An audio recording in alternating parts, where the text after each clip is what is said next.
And in the bottom right for Root Gaming, it's the Red Terran, Kelazhur. Oh yeah, he's getting into it. He's got that music playing. Generally quite Liberator heavy. Oh, punch the board to the back. The tanks are on siege as well. Kelazhur caught a little bit out of position here with so many Banelings from Dark rolling on in. Blinding crowds going down to mess out the stutter step as well. Oh, this is a perfect timing from Dark. He catches Kelazhur unaware. The planetary isn't done. The tanks weren't sieged. Everything is going down here, and Dark's gonna take out the fourth base. Oh in my Kelazhur. God. I think he just lost this game. I think he just lost the game and the series right there, Zombie Grub. With StarCraft, a laser, a great story to hear. The support of his father, competition with his brothers, with his brother. I know that one a little well. What an awesome guy. Yeah, eSports that are becoming a thing as well, apparently too. Like these videos have been awesome, and they gave us some insight into like some of these guys' lives. And to see a father like this, like, you know, introducing his son to gaming and like even pushing him forward, like, I mean, I guess he did say I allowed him to become pro gamer. But I think that's pretty cool. You know, we had Showtime as well last year that was kind of like in the same boat. I think it's really cool to see that these guys being supported by their families so much. Yeah, it's tough, right? I mean, as a parent, you want the best for your kids, and sometimes, you know, esports such a thing that's blown up in the last few years. Pig, it's quite a commitment to put yourself full time playing games and trying to make it work. Yeah, I think that's something, you know, we've all gone through, but I think a lot of gamers out there watching at home as well can relate to that whole idea of growing up playing these games, being competitive, and to see it grow. So far lost a couple of drones, but now he's going to end up losing the queens as well. The fight was pretty close, but in the end there are enough bruised Zealots remaining that these drones are under a real threat. And did the hero just make them dance for a second? I think that was a little dance. GG! That caught me off guard. The Zealots actually did do a dance. So Hero adding insult to injury. It's funny because it doesn't matter. 그 선수의 이제 대기실 모습이라던가 선수들과 얘기하는 걸 봤을 때는 기계일 수도 있어요. 사람이 아닐 수도 있습니다. 정말로. Because, and I like what you said about wins, because for some players, even the wins is actually, and this Reaper's gonna get, never mind, it's a Reaper, it never dies. No, but sometimes a player wins a turn behind this Untitled Cavern something. If you're going to stick on this tech, and Innovation can dial into that, and like Todd talked about, if he can slow it down, get that fourth base up and going. Oh, this is a dead drop. Grab him. Come on now. You didn't even need to abduct. What is this? No, man. Vipers just are there to watch. They bump up against the side of it, and they like look in the window. You're all going to die. Super spooky, man. But it's Halloween coming up. It's applicable.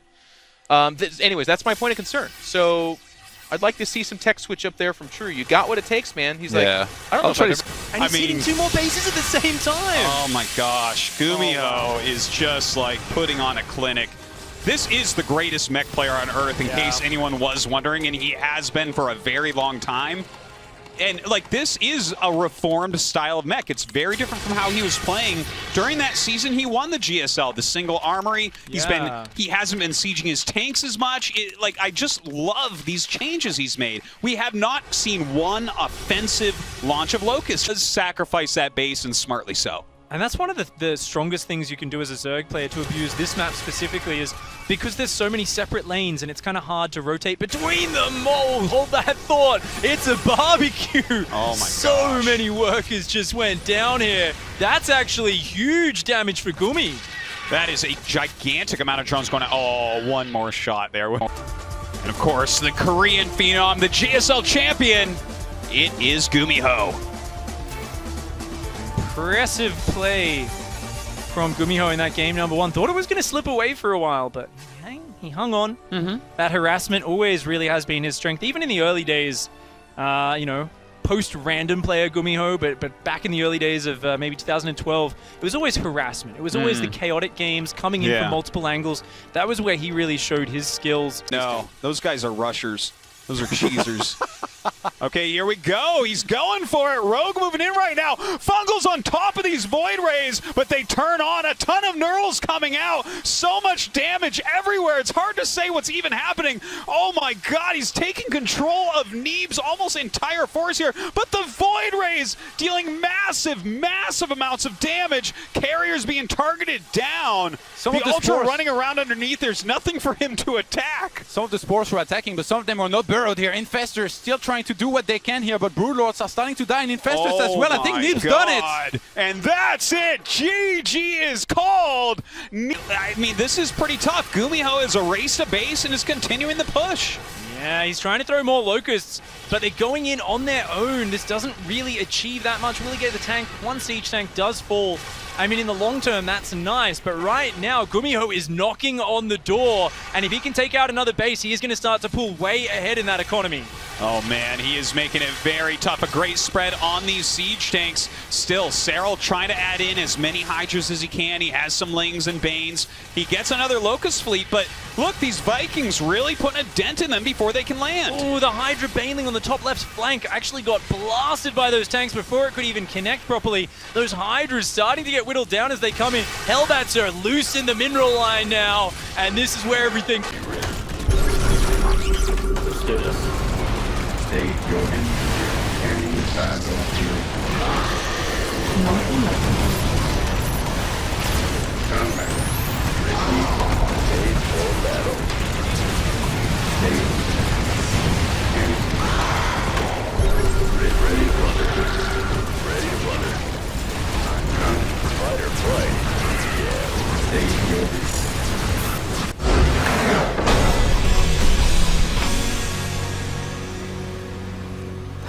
Okay, got him.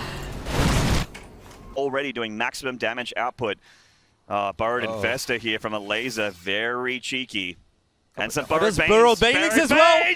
Oh, massive connection there. Tons of Marines go down. Kelazhur bleeds so much army supply. Tiene que tener muchísimo control de mapa porque fijaros que un Steam Pack le da muchísima velocidad a los marines y en cuestión de segundos te deletean una base, se suben la medevac, se van plantados los libertadores. Solo tiene una víbora para desactivar uno de los libertadores. Vienen los Petilin, tiene que splitar muy bien, está spliteando genial. Innovation está entrando de nuevo. 4 o 5 hidras que le quedan, vienen más Petilin, pero están muy aislados, no tiene suficiente masa. Necesita más masa de ejército. El grueso de ejército de True va mermando poco a poco. Cada minuto que pasa se queda con menos ejército. Estamos 87 de Innovation contra 20.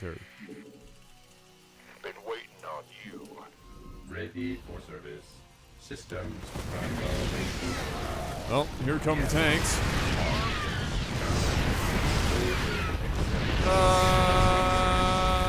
Rip. Oh! Oh! Oh! There goes about a million. Oh! No! Woo! Oh no! It happened! It happened!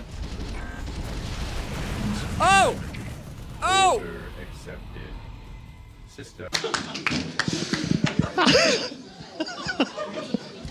So good. The first time I think we've ever had analysis broken down by the player that lost the game.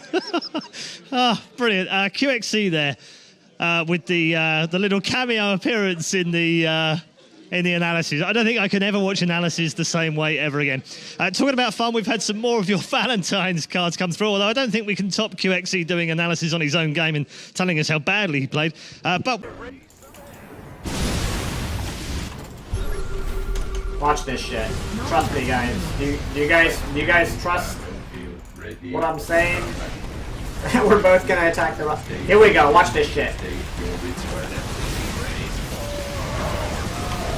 Watch this shit. Oh shit, I'm dead. Just kidding.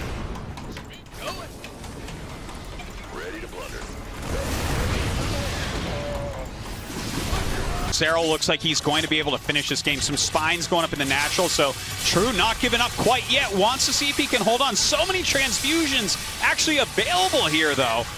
Yeah, he transfused for days, and the spores can keep coming forward. It looks like there's still a decent amount of mutas, but the problem is the Queens are doing so much damage, they just have a better position with the range and everything else. The Spines finishing, though, is the real story. He manages to get that done, and the Spines comboed with the Mutalisks and the few Queens that are there might be enough to buy time, but the looming threat of this push is just too much. And by the way, Serral was going for a kill move here, not to try to get slightly more ahead, because he never took out that third base. He's just trying to come in there and end this game as quickly as possible. Some really awesome transfusions went down on those spines, but it wasn't enough at the end of the day here. The Mutas all getting picked off by the Queens. Not a lot of energy left on Serral's Queens, but the number is just too high. Command center